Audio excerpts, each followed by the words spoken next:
ಒದಗಿಸಿದರೆ ಅಧ್ಯಕ್ಷರೇ, ಉತ್ತರದಲ್ಲಿ ಯಾವುದೇ ಹೇಮಾವತಿ ನೆರೆ ಪೀಡಿತ ಪ್ರದೇಶಕ್ಕೆ ಭೂಸ್ವಾಧೀನವಾಗಿಲ್ಲ ಅಂತ ಹೇಳಿದರೆ, ಜೊತೆಗೆ ಶೀತಪೀಡ ಪ್ರದೇಶಕ್ಕೂ ಸಹ ಯಾವುದು ಗುರುತಿಸಿಲ್ಲ ಅಂತ ಹೇಳಿದ್ರೆ, ಮೊನ್ನೆ ಅಧ್ಯಕ್ಷ ಅದಕ್ಕೆ ಸಂಬಂಧಪಟ್ಟಂಗೆ ಮೊನ್ನೆ ಸಚಿವರ ಗಮನಕ್ಕೆ ತರೋದೇನಂತಂದ್ರೆ, ಅಕ್ಕಿಬಾಳು ಹೋಬಳಿ ಕೇಂದ್ರ ಅಲ್ಲಿ ಮೊನ್ನೆ ಜಿಲ್ಲಾಧಿಕಾರಿ VC 67/49 50 ದಿನಾಂಕ 10/12/1949 ಜಿಲ್ಲಾಧಿಕಾರಿಗಳು ಸ್ಥಳಾಂತರಕ್ಕೆ ಆದೇಶ ಮಾಡಿದ್ದಾರೆ. ಅದಕ್ಕೆ ಅಕ್ಕಿಬಾಳಿಗೆ ಸಂಬಂಧಪಟ್ಟಂಗೆ, ಜೊತೆಗೆ ದಡದಳ್ಳಿಗೆ ಸಂಬಂಧಪಟ್ಟಂಗೆ 22/12/1950 ಆದೇಶ ಮಾಡಿದ್ದಾರೆ.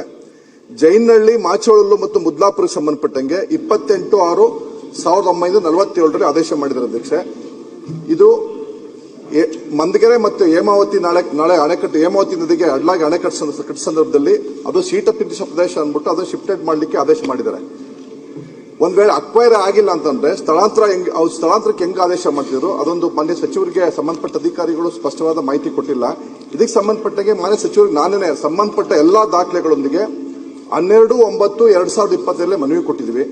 ಹಂಗಾಗಿ ಅದೊಂದು, ಜೊತೆಗೆ ಅಧ್ಯಕ್ಷರೇ ಬಹುತೇಕ ಕೊನೆಯಲ್ಲಿ ಇನ್ನೊಂದು ಹೇಳಿದ್ದಾರೆ ಅಧ್ಯಕ್ಷರೇ, ಏನು ಮಾನ್ಯ ಭಾರತ ಸರ್ಕಾರದಿಂದ ಯಾವುದೇ ಕಂದಾಯ ಗ್ರಾಮ ಮತ್ತು ಉಪ ಕಂದಾಯ ಗ್ರಾಮಗಳನ್ನ 31/1/2021 31/1/2033 26 ಮಾಡಂಗಿಲ್ಲ ಅಂತ ಹೇಳಿದ್ರು ಅಧ್ಯಕ್ಷರೇ. ಬಹುತೇಕ ಕೊಟ್ಟಂತ ಅವಧಿ ಆಲ್ರೆಡಿ ಮುಗ್ದೋಗಿತ್ತು. ತಾವು ಏನು 2019 ಕೊಟ್ಟಿದ್ರಿ ಅದು ಅವಧಿ ಮುಗ್ದೋಗಿತ್ತು. ಮುಗ್ದೋದಾದ್ಮೇಲೆ ಅಲ್ಲಿ ಸ್ಥಳೀಯವಾಗಿ ಗ್ರಾಮ ಪಂಚಾಯತ್ಗಳಲ್ಲಿ ಮನೆ ನಿರ್ಮಾಣ ಮಾಡ್ಕೊಂಡಿದ್ದಾರೆ. ಅವರಿಗೆ ಖಾತೆ ಮಾಡಲಿಕ್ಕೆ ಅವಕಾಶ ಆಗಲಿಲ್ಲ. ಆ ಸಂದರ್ಭದಲ್ಲಿ ಮನೆ ಸಚಿವರಿಗೆ ಮತ್ತು ಸಂಬಂಧಪಟ್ಟ ರಾಜ್ಯ ಮಟ್ಟದ ಅಧಿಕಾರಿಗಳಿಗೆ ಮನವಿ ಕೊಟ್ಟಿದ್ವಿ. ಆ ಸಂದರ್ಭದಲ್ಲಿ ಪರಿಗಣಿಸಿದ್ರು ಅಧ್ಯಕ್ಷರೇ. ಹಾಗಾಗಿ ಇನ್ನು ಅದ್ರ ಜೊತೆಗೆ ಇದಷ್ಟೇ ಅಲ್ಲ, ಕ್ಯಾರೇಜ್ ಕಟ್ಟಂತ ಸಂದರ್ಭದಲ್ಲಿ ಒಂದು ಗ್ರಾಮ ಎರಗನಹಳ್ಳಿ ಅನ್ನೋ ಒಂದು ಗ್ರಾಮ ಅದು ಶಿಫ್ಟೆಡ್ ಆಗಿದೆ. ಅಲ್ಲೂ ಸಹ ಇವತ್ತು ಖಾತೆಗಳು ಆಗ್ತಾ ಇಲ್ಲ. ಬಿದ್ರಹಳ್ಳಿ ಅನ್ನೋ ಗ್ರಾಮ ಅದು ಸಹ ಶಿಫ್ಟೆಡ್ ಆಗಿದೆ, ಅದು ಗ್ರಾಮ ಖಾತೆ ಆಗ್ತಾ ಇಲ್ಲ. ಅಣ್ಣೆಚೆಕ್ನಹಳ್ಳಿ ಅದು ಹೇಮಾವತಿ ನಾಲ ಬಂದ ಸಂದರ್ಭದಲ್ಲಿ ಅದೇ ಶೀತಪೀಡಿತ ಪ್ರದೇಶ ಅಂದ್ಬಿಟ್ಟು ಅದು ಸಹ ಶಿಫ್ಟೆಡ್ ಆಗಿದೆ, ಅದು ಸಹ ಇವತ್ತು ಖಾತೆಗಳು ಆಗ್ತಾ ಇಲ್ಲ. ಖಾತೆಗಳು ಆಗ್ಲಿಲ್ಲ ಅಂದ್ರೆ ಸಂಬಂಧಪಟ್ಟ 40, 50, 60, 70 ವರ್ಷದಿಂದ ಮನೆ ಕಟ್ಕೊಂಡು ವಾಸಿಸ್ತಾ ಇರೋದು ರೈತರು ಆ ಭದ್ರತೆ ಇರಲ್ಲ. ಅದು ಅಟ್ಲೀಸ್ಟ್ ಅವ್ರ ಮಕ್ಕಳಿಗೆ ಟ್ರಾನ್ಸ್ಫರ್ ಮಾಡಕ್ಕಾಗಲ್ಲ, ವಿಭಾಗ ಟ್ರಾನ್ಸ್ಫರ್ ಮಾಡಕ್ಕಾಗಲ್ಲ. ಹಾಗಾಗಿ ಮಾನ್ಯ ಸಚಿವರು ಸಂಬಂಧಪಟ್ಟವ್ರಿಗೆ ಸೂಕ್ತ ನಿರ್ದೇಶನ ಕೊಟ್ಟು ಕಂದಾಯ ಗ್ರಾಮವನ್ನ ಮಾಡಿಕೊಡ್ಬೇಕು. ಜೊತೆ ಇನ್ನೊಂದು ವಿಚಾರ, ಕಂದಾಯ ಗ್ರಾಮದಿಂದ ಅಲ್ಲಿ ಸ್ಪಷ್ಟವಾಗಿ ಹೇಳಿದ್ರೆ ಸ್ಪಷ್ಟೀಕರಣದಲ್ಲಿ, ಕಂದಾಯ ಗ್ರಾಮದಿಂದ ಪಕ್ಕದಲ್ಲಿ 10 ಮನೆಯಿಂದ 50 ಮನೆ ಒಳಗೆ ಕಟ್ಟಿದ್ರು ಸಹ ಅರ್ಧ ಕಿಲೋಮೀಟರ್ ವ್ಯಾಪ್ತಿರೋರಿದ್ರು ಸಹ ಅಲ್ಲಿಗೆ ಉಪಗ್ರಾಮ ಅಂತ ಘೋಷಣೆ ಮಾಡಬಹುದು ಹೇಳಿದ್ರೆ ಅದನ್ನು ಯಾವುದನ್ನು ಸಹ ಸಂಬಂಧಪಟ್ಟ ಅಧಿಕಾರಿಗಳು ಪರಿಗಣಿಸಿಲ್ಲ.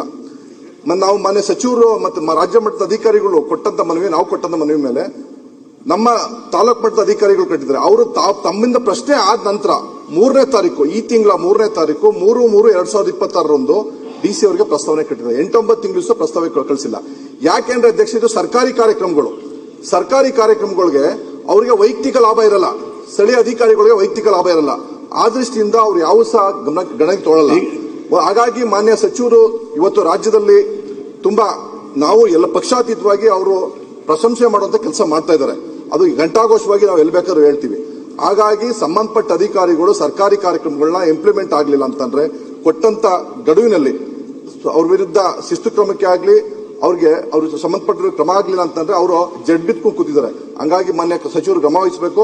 ಜೊತೆಗೆ ಇನ್ನೊಂದು ಅಧ್ಯಕ್ಷ, ಏನು ಪ್ರಶ್ನೆ ಈಗ ಮಾನ್ಯ ಅಧ್ಯಕ್ಷರೇ, ನಮ್ಮ ಕಂದಾಯ ಗ್ರಾಮ ಕಾರ್ಯಕ್ರಮದ ಬಗ್ಗೆ ಆಸಕ್ತಿ ತಗೊಂಡಿದ್ದಾರೆ. ಇದು ಕೆಲವು ಶಾಸಕರು ಆಸಕ್ತಿ ತಗೊಂಡಿದ್ದಾರೆ, ಅದರಲ್ಲಿ ಅವರು ಆಸಕ್ತಿ ತಗೊಂಡಿದ್ದಾರೆ. ಅವರಿಗೆ ಸರ್ಕಾರನು ಮಾಡಬೇಕಾಗಿರೋ ಕೆಲಸಕ್ಕೆ ಅವರು ಕೈ ಜೋಡಿಸಿದ್ದಾರೆ. ಅದಕ್ಕೆ ಅವರಿಗೆ ನಂದು ಧನ್ಯವಾದ ಮೊದಲಿಗೆ. ಯಾಕಂದ್ರೆ ಸುಮಾರು ಜನ ನಾವು ಎಷ್ಟು ಹೇಳಿದ್ರು ನಾವೇ ಇಲ್ಲಿಂದ ಬೆನ್ನತ್ತೋ ಹಾಗೆ ಆಗಿದೆ. ಅವ್ರು ಹೇಳಿದ್ದು ನಿಜ. ಕೂತ್ಕೊಳ್ಳಿ ಮಂಜು. ಅಧಿಕಾರಿಗಳು ಕೆಲವರು ಒಳ್ಳೆ ಕೆಲಸ ಮಾಡ್ತಾರೆ, ಕೆಲವರು ನಾವು ಎಷ್ಟು ಹೇಳಿದ್ರು ಕೂಡ ಅರ್ಹತೆ ಇರೋದನ್ನು ಕೂಡ ಕಣ್ಣಿಗೆ ಕಂಡರೂ ಕಾಣದ ಹಾಗೆ ಹೋಗ್ತಾ ಇರ್ತಾರೆ. ಸೊ ಆ ಒಂದು ಗ್ಯಾಪ್ ಅನ್ನ ಸರಿಪಡಿಸುವಂತ ಕೆಲಸ ಮಾನ್ಯ ಶಾಸಕರು ಮಾಡ್ತಾ ಇದ್ದಾರೆ. ಅದಕ್ಕೆ ಅವರಿಗೆ ನಂದು ಧನ್ಯವಾದ. ಎರಡನೇದು, ಅವರು ಇದು ಶೀತ ಪೀಡಿತ ಅಲ್ಲ ಅಂತ ನೀವು ಹೇಳ್ತಾ ಇದ್ದೀರಾ ಉತ್ತರದಲ್ಲಿ, ಆದ್ರೆ ಇದು ಶೀತ ಪೀಡಿತ ಅಂತ ಹೇಳ್ತಾ ಇದ್ದಾರೆ. ಅದು ಇಲ್ಲಿ ನನ್ನ ಮೂಲ ಉತ್ತರಕ್ಕೆ ಅದು ಪ್ರಸ್ತುತ ಅಲ್ಲ. ಯಾಕೆ ಅಂತ ಹೇಳಿದ್ರೆ ಅವರು 7 ಗ್ರಾಮಗಳು ಈ ರೀತಿ ದಾಖಲೆ ರಹಿತ ವಸತಿ ಪ್ರದೇಶಗಳು ಇದ್ದಾವೆ ಅಂತ ಕೇಳಿದ್ದಾರೆ. ದಾಖಲೆ ರಹಿತ. ಹೌದು ಅಧ್ಯಕ್ಷ. ನಾವು ಉತ್ತರದಲ್ಲಿ 8 ಈ ರೀತಿ ದಾಖಲೆ ರಹಿತ ವಸತಿ ಪ್ರದೇಶದ ಬಗ್ಗೆ ನಾನು ಉತ್ತರ ಕೊಟ್ಟಿದ್ದೇನೆ.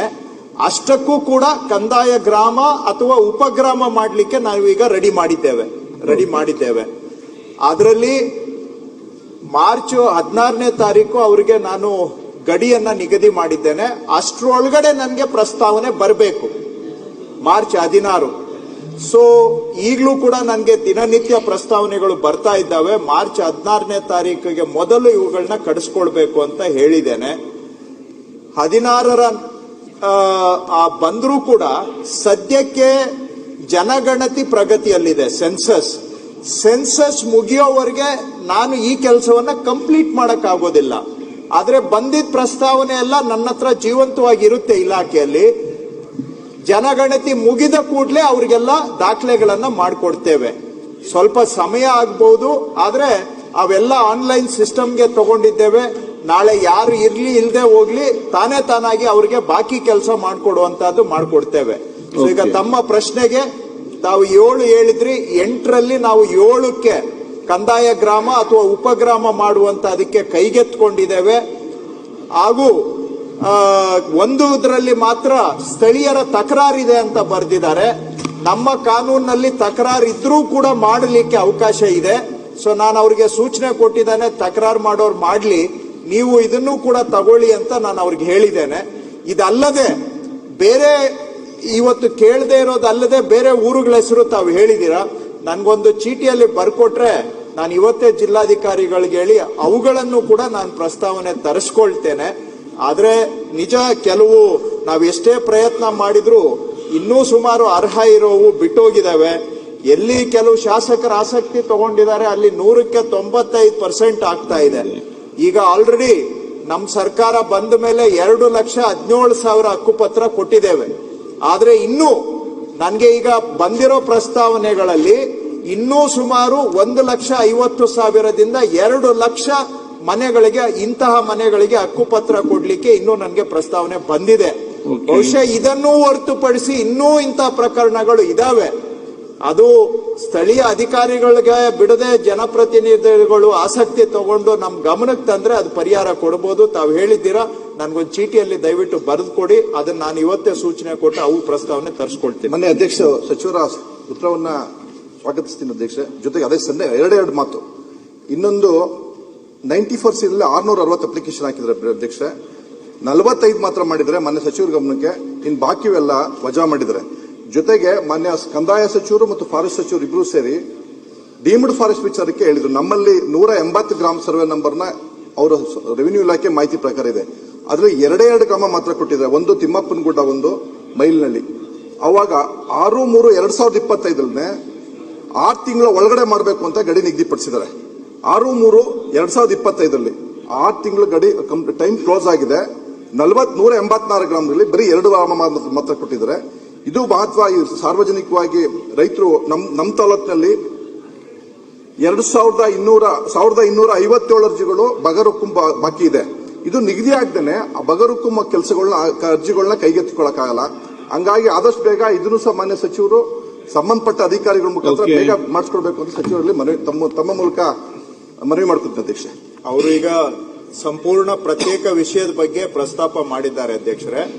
ಈ ಪರಿಭಾವಿತ ಅರಣ್ಯ ಅಂದ್ರೆ ಡೀಮ್ಡ್ ಫಾರೆಸ್ಟ್, ಅದನ್ನ ಒಂದು ರೀತಿಯಲ್ಲಿ ಮರುಪರಿಷ್ಕರಣೆಯನ್ನ ಕಂದಾಯ ಇಲಾಖೆ, ಅರಣ್ಯ ಇಲಾಖೆ ಜಂಟಿಯಾಗಿ ನಾವು ಮಾಡ್ತಾ ಇದ್ದೇವೆ. ಸರ್ವೋಚ್ಚ ನ್ಯಾಯಾಲಯದವರು ಕೆಲವು ಅದಕ್ಕೆ ಯಾವ ರೀತಿ ಮರುಪರಿಷ್ಕರಣೆ ಮಾಡಬಹುದು ಅಂತ ಕೆಲವು ಮಾನದಂಡಗಳನ್ನ ಕೊಟ್ಟಿದ್ದಾರೆ. ಅದನ್ನ ನಾವು ಆಧಾರವಾಗಿಟ್ಕೊಂಡು ಎಲ್ಲಾ ಜಿಲ್ಲೆಗಳಲ್ಲೂ ಕೂಡ ಅರಣ್ಯ ಮತ್ತು ಕಂದಾಯ ಇಲಾಖೆ ಜಂಟಿಯಾಗಿ ಸಮಿತಿಯನ್ನ ಮಾಡಿ ಸುಪ್ರೀಂ ಕೋರ್ಟ್ನ ಮಾನದಂಡಗಳ ಪ್ರಕಾರ ಯಾವುದು ನಿಜವಾಗಿ ಪರಿಭಾವಿತ ಅರಣ್ಯ ಅಂತ ಉಳಿಸ್ಕೊಳ್ಬೇಕು, ಯಾವುದನ್ನ ಈ ಹಿಂದೆ ಮಾಡಿರುವ ಪಟ್ಟಿಯಿಂದ ಕೈ ಬಿಡ್ಲಿಕ್ಕೆ ಪ್ರಸ್ತಾವನೆ ಸಲ್ಲಿಸಬಹುದು. ನಾವು ಪ್ರಸ್ತಾವನೆ ಅಷ್ಟೇ, ಅದು ಕೇಂದ್ರ ಸರ್ಕಾರಕ್ಕೆ ಹೋಗಿ ಸುಪ್ರೀಂ ಕೋರ್ಟ್ ಆಕ್ಸೆಪ್ಟ್ ಆಗಬೇಕು. ಈ ಕೆಲಸ ಜಂಟಿ ಸಮೀಕ್ಷೆ ಮಾಡೋದಕ್ಕೆ 6 ತಿಂಗಳು ಗಡಿಯನ್ನ ನಾವು ನಿಗದಿ ಮಾಡಿದ್ವಿ. 6 ತಿಂಗಳ ಒಳಗಡೆ ಆ ಕೆಲಸ ಆಗಿಲ್ಲ ನಿಜ.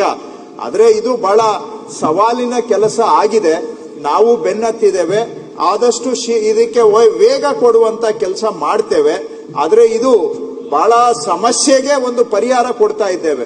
ಪರಿಭಾವಿತ ಅರಣ್ಯದಿಂದ ನಾನಾ ಸಮಸ್ಯೆಗಳು ಆಗ್ಬಿಟ್ಟಿದೆ. ಅದನ್ನ ಸ್ವಲ್ಪ ಮಟ್ಟಿಗಾದ್ರೂ ಪರಿಹಾರ ಮಾಡುವಂತ ಕೆಲಸ ಸರ್ಕಾರ ಮಾಡ್ತಾ ಇದೆ. ಅದು ಬೇಗ ಆಗ್ಬೇಕು ಇನ್ನೊಂದ್ ಸ್ವಲ್ಪ ಅಂತ ಹೇಳ್ತಾ ಇದ್ದೀರಾ, ಅದ್ರ ಕಡೆಗೂ ಗಮನ ಕೊಡಿ. ಮನೆ ಅಧ್ಯಕ್ಷ, ಮನೆ ಸಚಿವರಿಗೆ ಗಮನಕ್ಕೆ, ಇದು ಹಿಂದೆ ಇದ್ದ ಕಾಗೋಡು ತಿಮ್ಮಪ್ಪ ಅವರು ಸಹ ಇದೇ ಕಾರ್ಯಕ್ರಮ ಮಾಡಿದ್ರು. ಆವಾಗ ಉಳ್ಕೊಂಡಂತವ್ರು ಮಾಡಿದ್ರು, ಯಥಾಸ್ಥಿತಿ ಕಳಿಸಿರೋದ್ರಿಂದ ಪುನಃ ಅವಕಾಶ ಕೊಟ್ಟಿದ್ರು.